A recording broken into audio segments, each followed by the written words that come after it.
Art concept. Is that a person?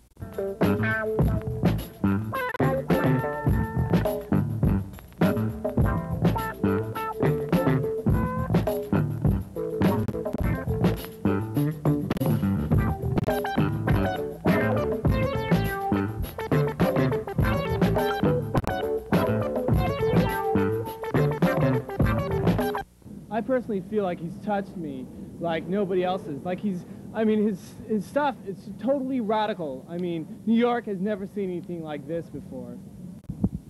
Art concept? Never heard of him or it. I think art concept is nothing but a scam. Who does he think he is? Who does he think he is? Does he think he's Mark Kastabi? The man is a slut. He propagates other people's art, and I, as an artist, find that completely humiliating. The man should be castrated. His art should be burned. It's not art. I'm sorry. It's not art. Recently, the Eugene art community was set on fire by the emergence of a bold new artist. In November of 1988, Art Concept unveiled his first of a series of 7 works. With this unveiling came much controversy. Is Art Concept the prophetic vision of the 80s that he claims himself to be? Or is he what some of his fellow members of the art community claim him to be? Simply a sham and embarrassment. Here we are, another view of my 4th installment here. I think this closer view, you can see how much time and energy and work has gone into this. I mean, a lot of artists just throw all this shit together, you know, and they call it art. And this took a lot of time and planning and engineering on somebody's part. And I think it's beautiful. And I mean, I'm really impressed. I'm happy with it. It's one of my few works that I've really, from the beginning, I was really happy with. And it's turned out really beautiful. I don't know if you can see over here, there's this, I don't even know what it is, you know. A lot of people confuse that for what I'm doing. And that's, I mean, you can see the obvious difference in that. That's so contrived. It's so impersonal or something. I don't know. And over here, I mean, you can kind of see some Russian structuralism in it. It's a multimedia presentation. We've got cement here.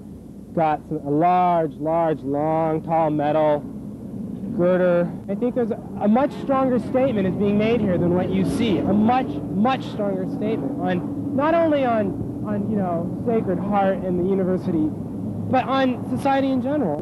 This rusty gate sort of, you know, fabric. And that's a little homage to, you know, one of my favorite performance artists. Not quite on the same par as I am, but certainly, you know, he's worthy of notice. And few people these days are.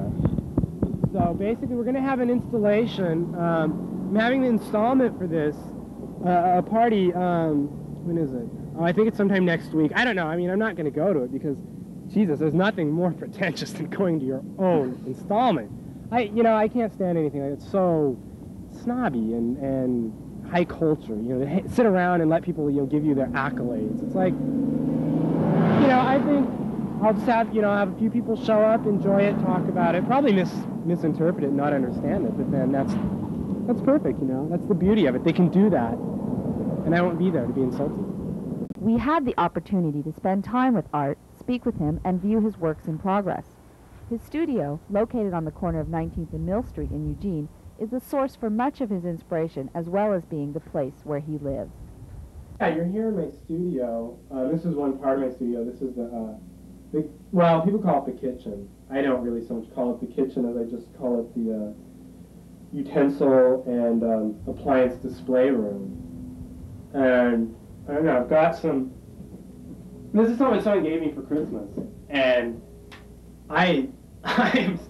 this is one of the best Christmas presents I've ever got. It's, you know, I mean, it's just so perfect. I mean, it's just there. And, I don't know, we've got some other things. Right here, I'm sure you've heard about the art concept fondue parties we have. They're really big. I guess you're invited to them. Well, I'll invite you to the next one. Anyway, this is what started off the whole idea of having a fondue party. And it's not really, you know, I really get sick of kitsch. You know, I mean, how everyone like gets into this 50s retro kitsch stuff, and that's not what I'm doing here. Some of my early influences were Clifford the Big Red Dog. I got a lot out of that. those are books that even today I find myself, paging through. Really a good novel like that can set a child straight. And the Brady Bunch, I could go on endlessly about the Brady Bunch, particularly, and I'm sure you're all aware of it, the Johnny Bravo episode. It kind of reminds me of a little performance I did, where what I did, this is so clever, I really like this. It took a lot of planning. I actually videotaped the Johnny Bravo episode. And then what I did, God, this is great. I actually showed it in my living room, and I had these people come and watch it. And I mean, it was just so simple and so basic yet so profound. I think someone described it once as simple in its beauty and beautiful in its simpleness. And that's what it was. I mean, it was a really I don't know, sort of the zenith of my early performance career.